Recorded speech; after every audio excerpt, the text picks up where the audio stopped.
Hey, what's up guys, Totallydubbed here, and today I'm going to give you a Battlefield 4 initial impressions and I guess I could say review of the multiplayer. So I've already reviewed the single player and I thought it was pretty awful simply because there was a lack of involvement of the game and lack of emotions that were shown through the game, and also it was a very short single player.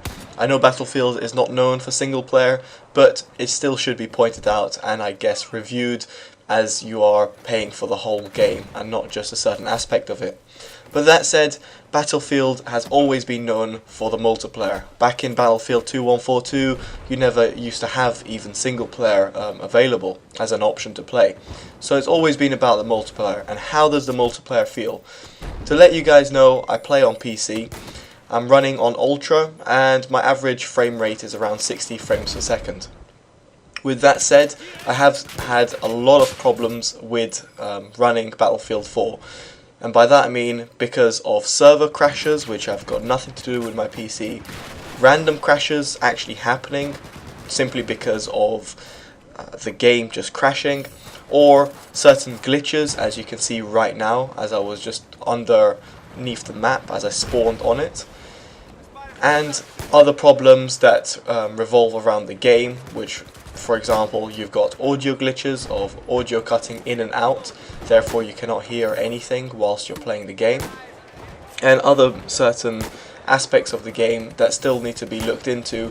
For example, putting C4 on a little car or a little quad bike and then not being able to enter the car or the little buggy simply because the C4 sign, which is R to pick up the C4, is preventing you from pressing E, which is to enter the vehicle, which is really strange and particular because I've never seen this in any other Battlefield. And also, more to the point, when you drive with one of these C4 buggies into a car, which is really good for C4 trolling, you cannot do that. Well, you can, but half the time it doesn't even work or pay off, and you'll be able to see in this clip me demonstrating that. So in that respect, I have had problems in terms of its performance and how good it runs on my PC, and my PC is very much capable of running it.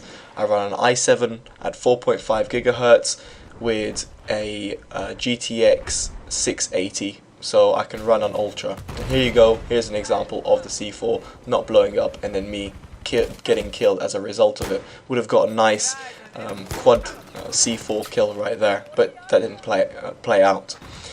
Apart from its performance, which has been severely dampening a lot of people's impressions of the game, including mine, especially, for example, in this clip you were able to see that the person was constantly jumping forward and backwards, and that's just due to rubber banding that was occurring in the game. The multiplayer actually feels quite good. I have to say it's a definite big improvement over Battlefield 3, and the reason behind that is, as I had said in the beta, in my beta overview and impressions, is because of the removal, or shall I say the reduction, of suppression. Suppression is a big factor in Battlefield 3 and it's not as such a big factor in Battlefield 4. Battlefield never had suppression, but Battlefield 3 was the first game to introduce suppression.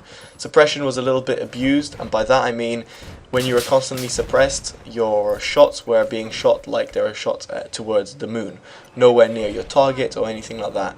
This meant that, as you can see from this gameplay that I play as a lot as a sniper, that when you were a sniper, it was pretty much impossible whilst under suppression to kill someone. And if you did kill someone, you were either very close to the person, or you were extremely lucky.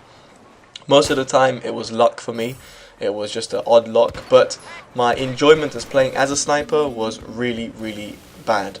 I really didn't enjoy it, and I hated it. That's why I wasn't a real big fan of Battlefield 3. There were other problems in Battlefield 3, a lot of glitches and things that they still didn't fix, but that's something else. In Battlefield 4, there is none of those problems that I experienced in Battlefield 3, meaning that the gameplay feels a lot more fluid. There's not these stupid suppression things, and it just feels a bit more balanced. I have to say, there are certain guns in Battlefield 4 that maybe they will tone down, I'm not sure, but there are certain guns that are extremely overpowerful. For example, right now, You can see in that clip I was using the MG32. Now the MG32 can't be acquired as an unlock as far as I'm concerned, or as I know, but you can pick it up from the ground.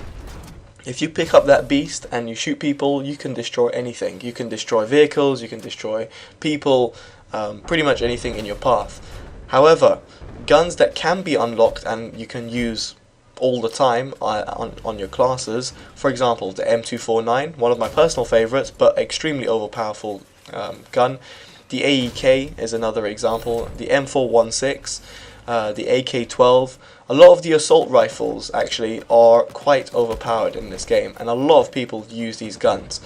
There's nothing wrong with using a gun which is overpowerful because, well, the game has presented you with an easier chance of getting more kills, so why wouldn't you take it?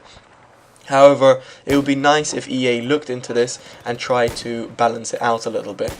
I would think the easiest way to solve most of the problems with these guns, by that I mean with the overpowering of the guns, would be to give them a little bit of recoil. If you give the M249 a little bit of recoil, it means that it will be quite ineffective at range, and therefore it will be much more fair to use as a light machine gun because it's a fast, rapid fire gun, but at long ranges loses its power. That's what they did in Battlefield 3. They nerfed the M249, making it a bit more equal gun. But that said, they didn't nerf the M16A3, meaning that most of the time people were using M16s, and that was a new gun to use. M249 wasn't as bad as the M16 was, and still is, but it was still up there with one of those weapons that you really got easy kills with. Now, apart from that, apart from the performance, apart from the feel of the game, which can change with patches, which could come along, no idea if they will or if they won't. But apart from that, how do I think about the maps? Now, the maps are okay, but with that said, I do find there's certain problems with the maps. The maps aren't well designed for aircrafts, and as you can see right now, I was just flying with an aircraft right there, but especially in certain maps you have a very low flying zone. By that I mean your flying zone is extremely limited. And to add to that, speaking about flying and fairness and everything like that, the fact that people can reload RPGs, stingers within a matter of seconds means that flares are almost useless. In fact, they are useless. You get a lock on once, and by the time you've literally just turned yourself around or tried to boost away from the person locking you after deploying your flares, the person's already reloaded and has already shot a second stinger or a second RPG or whatnot towards you. The reload times, therefore, in Battlefield 4 for the RPGs and whatnot is ridiculous. As you can see right there, I reloaded and I'm ready to shoot a second shot. That is not sufficient time, in my opinion, for an RPG to reload. It should take longer, and the reason it should take longer is because aircrafts will have a bit more chance against people which have stingers. Stingers are extremely useful and are extremely powerful, so why give them such a fast reload time, meaning that people which fly are at complete disadvantage. That's my opinion, and that's my experience of Battlefield 4 in that respect. Didn't really like the feel of flying, simply because I knew I would be shut down really quickly, either by an aircraft shooting its flares and then someone locking on with a stinger within a matter of seconds and reloading and killing me, or just simply because the maps were too small to fly around in. I don't find the maps big enough, apart from Parcel Storm, which is one of the best maps in my opinion in Battlefield 4, to fly around. Now, another thing I should allude to, as you can see right now, I was stuck on this boat because the water had moved, is Levolution. Levolution is a brilliant addition to the game, and it does change the game quite significantly. Be it from waves being increased, or from a building dropping down, or from a dam being broken, whatever it might be. Levolution is a brilliant addition to Battlefield. I definitely would like to see it grow in future map packs and in future Battlefields to come. But with that said, destruction is not what I call levolution.